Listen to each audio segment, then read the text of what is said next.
In the enterprise, SAS is a major component when we're talking about storage, and 24G is well established at this point. Rick, could you tell us a little bit about 24G SAS and why it's so important, and what are some of the latest features in it? Yeah, no, thanks, Bill. Yes, 24 gig SAS has been in the industry with a very strong ecosystem for approximately 3 years. It's been broadly adopted by major OEM customers as well as many of the hyperscale customers. All for dedicated reasons. Some of the new things in 24 gig SAS, of course, are the speed. We've doubled the effective bandwidth over 12 gig. We've added a more efficient encoding scheme. We've added forward error correction, to name a few. We've also, at the higher levels in the protocol layer, we've added things like fairness, to add fairness in larger topologies. We've added things specifically for SSDs that we group in a bundle we call storage intelligence, about garbage collection and things like that to assist native SSD type features. And then we've added things like SMP priorities to give the management of these large topologies priority, to be able to do some of their effective the management tasks. Okay. Well, can we drill down on some of those things that you were talking about? For example, the forward error correction and the encoding. Yeah, sure. The forward error correction is new in 24 gig. It's based on a 20-bit Reed-Solomon algorithm, and it corrects 2 bits per packet. And it's very useful at these data rates. We're running at 22.5 gigabaud, and so it ensures the reliability that is expected in a enterprise topology, in an enterprise technology like SAS. Another one I didn't touch on was a new transmitter training algorithm. We've added a real-time live training algorithm, so we're training on live data all the time, so we know that our SerDes settings are optimized, no matter if there are environmental changes in the system or what have you. How does that compare to how you were doing training before? So we were doing training in 12 gig, but it was all at start of day. So the training algorithm, training pattern would be sent down, and the SerDes, the transmitters would be trained per those requirements, and then you start running your system, and environmental changes could occur. Temperature could change, power supply could go out. There are myriad of different things that could happen, and then your SerDes settings wouldn't be, adequate. And so what this transmitter training algorithm does is allows the transmitter to always have the optimal SerDes settings. 24G plus is the latest. How does that differ from 24G? And what was the purpose for putting this together?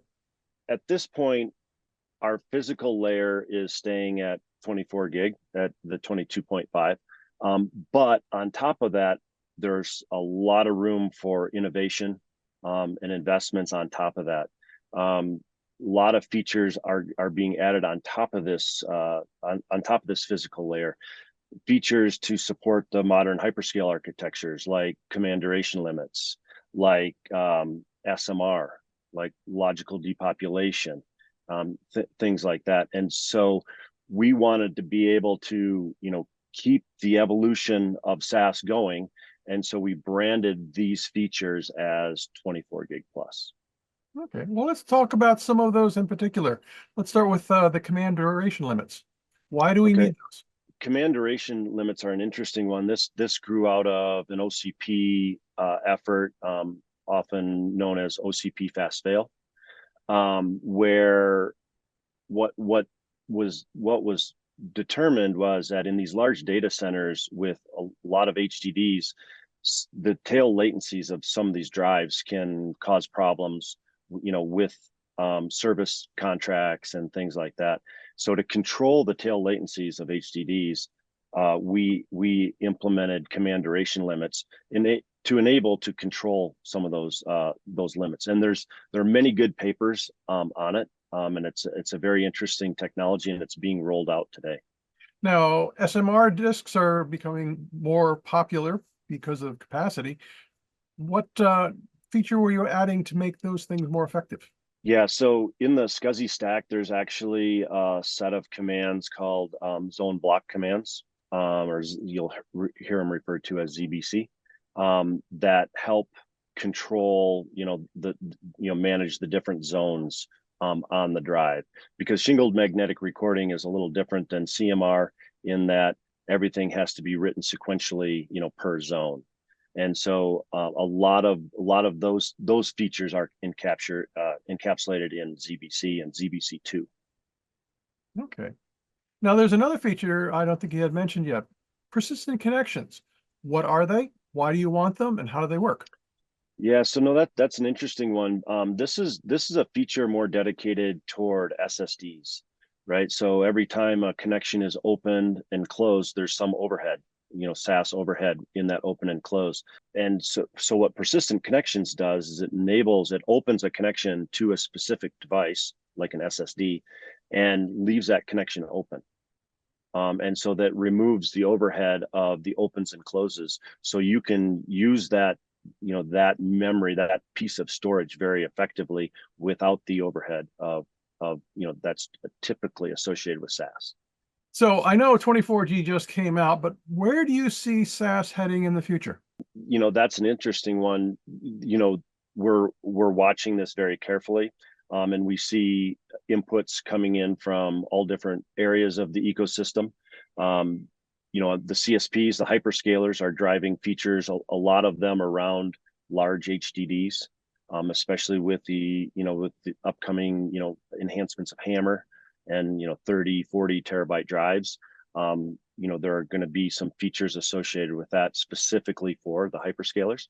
And then, on the OEM, with the OEMs, they're always driving new features, whether it's with regard to security, or the reliability of the topology, things like that. So we still feel that there's a lot of work to do in SAS in these upper layers, and we're going to continue to evolve. Great. Well, Rick, thank you very much for filling us in on the latest stuff from SNIA and 24G+.